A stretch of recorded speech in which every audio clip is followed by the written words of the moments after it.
إذن على بركة الله غنبداو فيديو آخر من الفيديوهات الدوال اللوغاريتمية. غير هنا قبل ما نبدا في المحادثة فكرت أنني ندير واحد الفيديو على المعادلات ديال الدوال الأسية، حيت الدوال الأسية حتى هما غنحتاجوهم، وحبذا كون درنا عليهم واحد الفيديو ولا غير باش نعطيهم إشارة، ولكن حنا غنخدموهم بزاف في المحادثة إن شاء الله.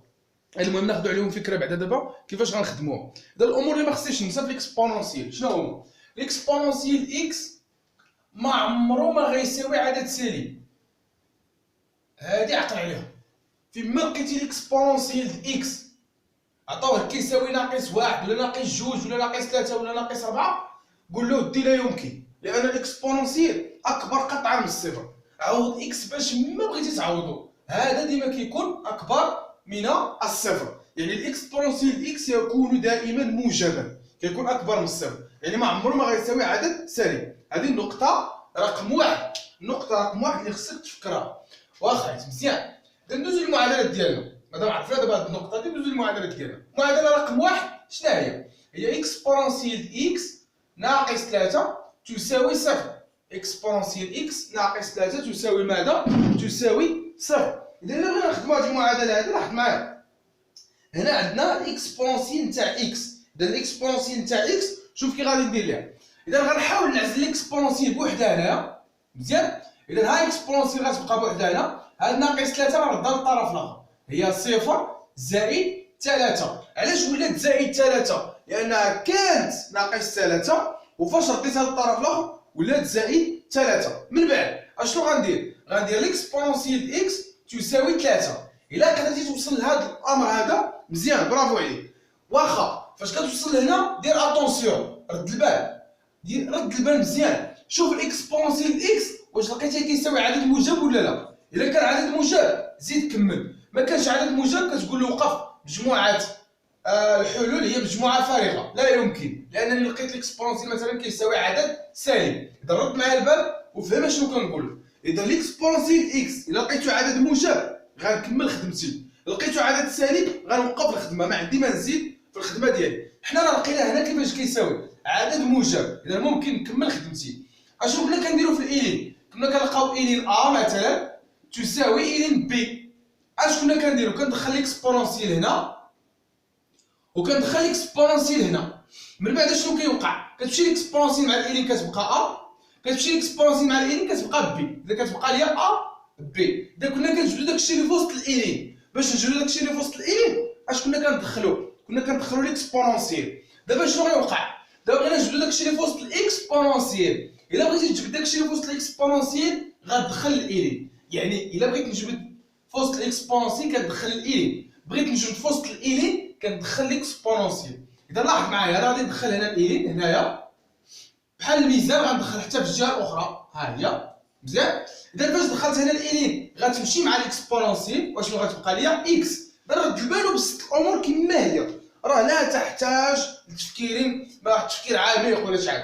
فيما لقيتي اكسبونسيال اكس دخل عليها الايلين، غير بشرط يكون هذا عدد موجب. ما عمرك ما تدخل الايلين على عدد سالب، وما عمر الاكسبونسيال ما كيساوي عدد سالب. واخا اذا اكس كتساوي ليا ايلين 3، هذه ما عندي ما نبسط فيها، ما غاش نقول غتبقى ليا 3 ولا شي حاجه. فوقاش كتمشي باش يكون عندي الايلين مع الاكسبونسيال. الايلين مع الاكسبونسيال هو اللي كيتشطب، اما الايلين مع العدد راه كيبقى. اذا اكس شحال لقيتها كتساوي؟ ايلين 3. هذا هو الحل ديال هذه المعادله هذه، وانا ساليت لان ايلين 3 الا درتيها في كالكي غتعطيك واحد القيمه.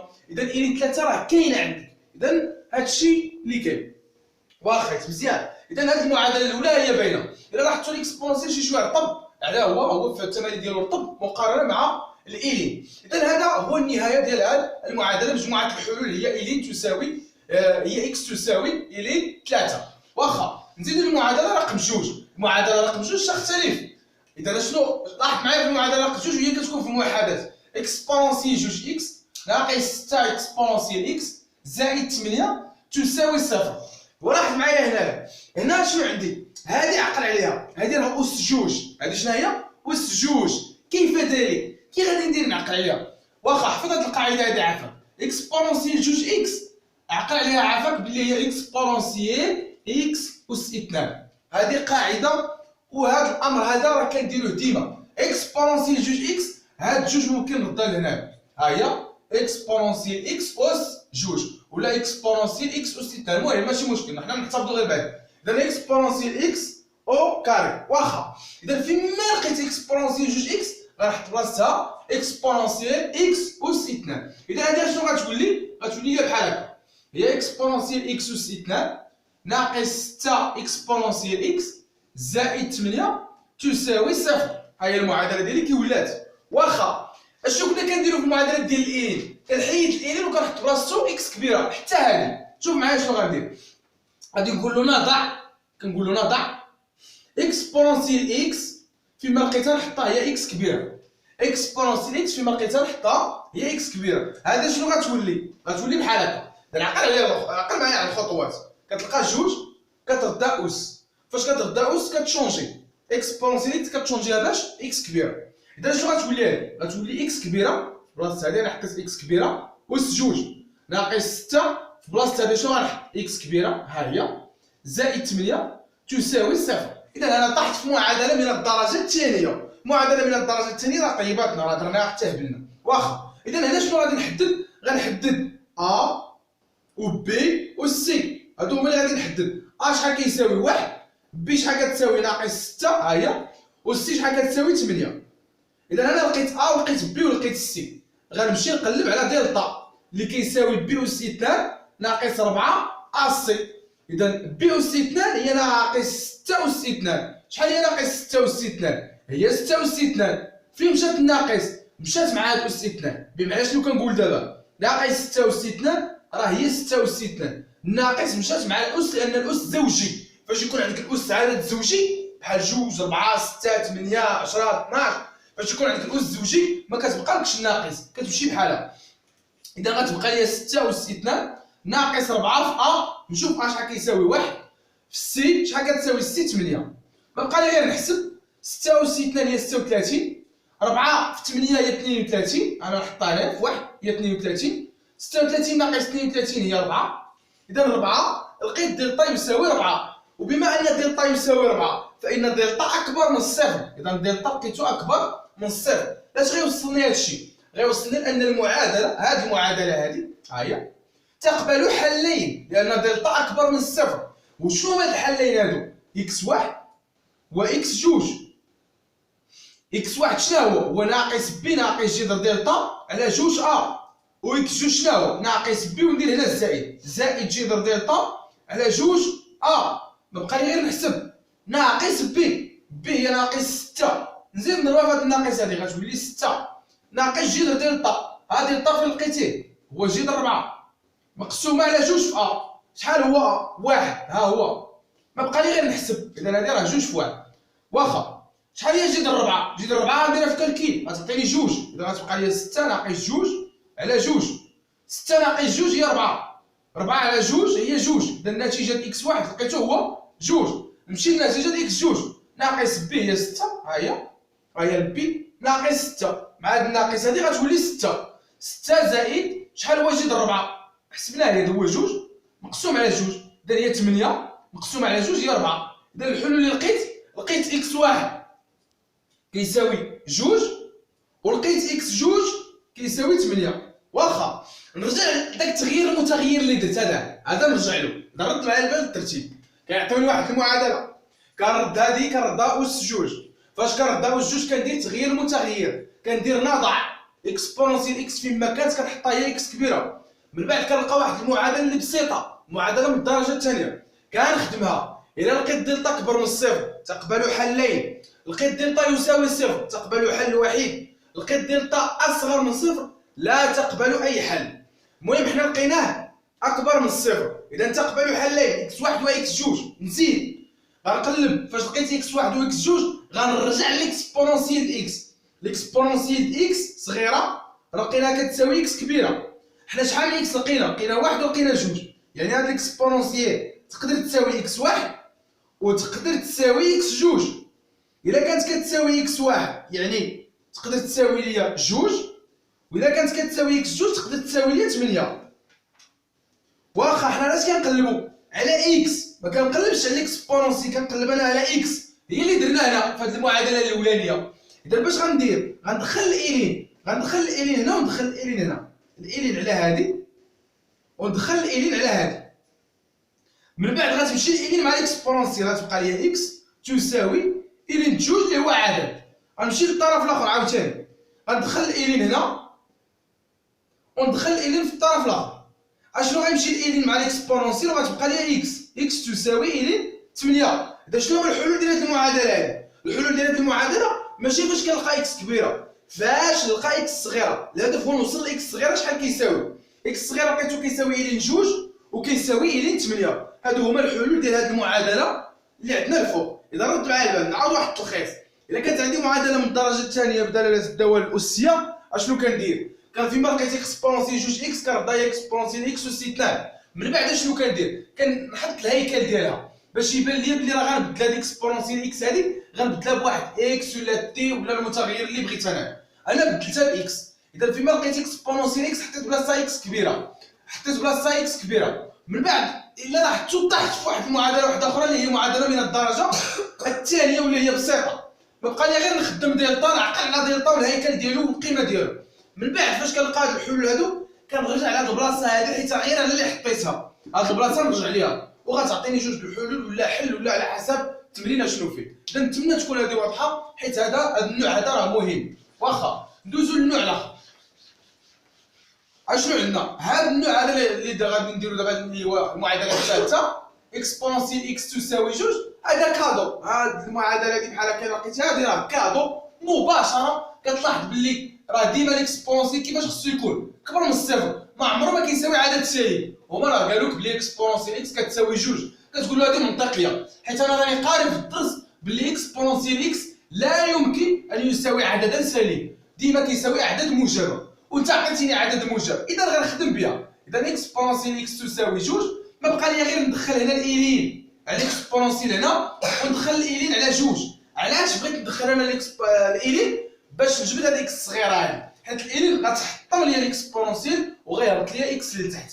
ها اكس هبط لي على لتحت وها الالين جوج ها هي هنا. وهذا هو الحل ديال هذه المعادله، اكس كتساوي الين جوج. هذا هو الحل ديال هذا النوع ديال المعادلات. نمشيو للنوع الاخر. قال لي يا سيدي اكسبونونسيال اكس تساوي ناقص واحد.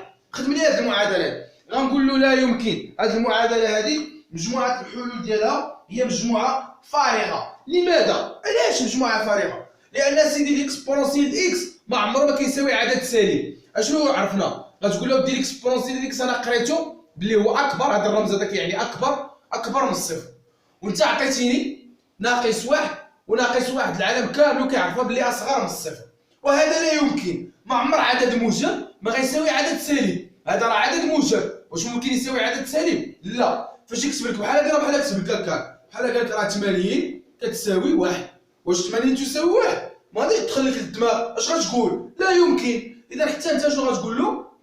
ناقص واحد صغر من الصفر والاكسبونونسيال كبر من الصفر. اذا لا يمكن. غنقول له باللي هذه المعادله هذه الحلول ديالها هي زيرو ارتيكل. في لونغلي كتقول لها زيرو ارتيكل، هي مجموعه فارغه ما كايناش. هنا ما كاينش هاد الحلول ديال هاد المعادله هادي، ما كاينينش بلا ما تقلب عليهم بلا ما تعيا راسك، لان الاكسبونونسيال كيساوي اعداد موجبه. اذا رد البال خلاصه هو انه الا عطاك الاكسبونونسيال كيساوي ناقص شي عدد، هاد العدد هذا الا كان سالب اشنو غتقول عليه؟ غتقول مجموعه الحلول هي مجموعه فارغه. وهاد الاسئله كيكونوا فخ كيجربك فيه واش انت ضبط الامور ديالك ولا لا. واخا مزيان. ندوزو للنوع الاخير اللي هو المعادله الاخيره. عندي اكسبونونسيال ها هو جوج اكس ناقص 5 اكسبونونسيال اكس زائد 6 تساوي صفر. اشنو غندير؟ هذه غير غادي نجربكم فيها، داكشي اللي درنا في هذه اللي غندير في هذه. يلا قول لي اشنو غندير؟ غادي نرد فيما لقيت اكسبونونسيال جوج اكس غنردها هي اكسبونونسيال اكس اس 2. علاش؟ لان اكسبونونسيال جوج اكس هي اكسبونونسيال اكس اس 2. هكا كنديرو ديما. واخا مزيان. اذا انا رديتها اكسبونونسيال اكس اس 2 ناقص 5 اكسبونونسيال اكس زائد 6 تساوي صفر. معقوله؟ من بعد شنو غندير انا؟ من بعد غادي ندير تغيير المتغير. اذا غادي ندير نضع فيما لقيت الاكسبونونسيال اكس كتساوي اكس كبيره. واشنو غتولي لي هذه المعادله؟ فيما لقيت الاكسبونونسيال نحط اكس كبيره هي اكس اس 2 ناقص 5 اكس زائد 6 تساوي صفر. من بعد غادي ندير دلتا. قبل ما ندير الدلتا غنحدد ا و بي و سي. اذا غنحدد ا و بي و سي المعاملات. هو اللي كيكون في الاول حيت هو الحرف الاول ديال الحروف. هو هنا هو 1. بي هو الحرف الثاني ناقص 5. سي هو الحرف الثالث هو 6.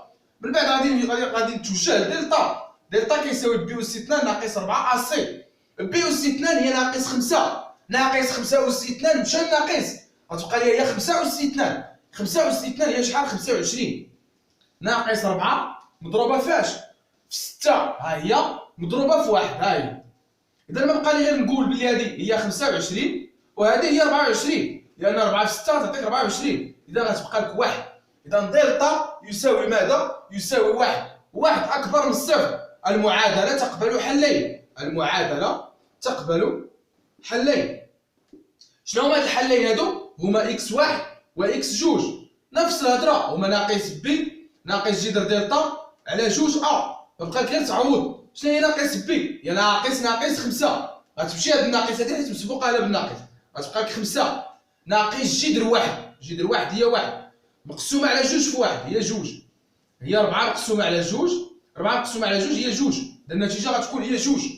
اكس 2 غنديرو بشكل مباشر هي ناقص بي زائد جذر دلتا. ناقص بي هي 5 زائد 1 على 2 هي 6 على 2 هي شحال؟ 3. النتيجه هي 3. نرجع لتغيير المتغير اللي حطيت. راه حطيت انا بلي اكسبونسيال اكس يقدر يساوي اكس. يعني ممكن يساوي اكس 2 او يساوي اكس 1. ممكن يساوي اكس 1 ممكن يساوي اكس 2. غنعوض. اذا اكسبونسيال اكس ممكن تساوي اكس 2. شحال لقيت في اكس 2؟ 3. وممكن تساوي اكس 1. شحال لقيت في اكس 1؟ لقيت فيه 2. اشنو انا بغيت نقلب على اكس صغيره. اكس صغيره باش نجبدها شنو ندخل؟ غندخل الالين. اذا غادي ندخل الالين هنا وندخل الالين هنا كذلك الامر هنايا غادي ندخل الالين هنا وندخل الالين على 2. من بعد غادي تمشي الالين مع الاكسبونسيال غتبقى لي اكس تساوي الين 3. ياك مشات الين مع الاكسبونسيال تحيدات غتبقى لي اكس تساوي الين 3 ولا اكس تساوي الين 2. هادو هما الحلول ديال هاد المعادله الاخيره ونتمنى التوفيق للجميع ان شاء الله. اذا ركزوا مع الفيديو وعاودوه والمره الثالثه فاش تكون كتعاود الفيديو غتسد عليك اليوتيوب وتسد عليك كلشي وغتعاود انت التمرين كومبليت. تعاود التمرين كاملو باش تشوف الحالات اللي فيه. وان شاء الله راه هذا هو النهايه ديالي مع هاد لي بارتي هادو حيت خصنا ضروري نمشيو للمحادثه حيت هاد السيمانه هادي اللي بقات ليا في الدوام.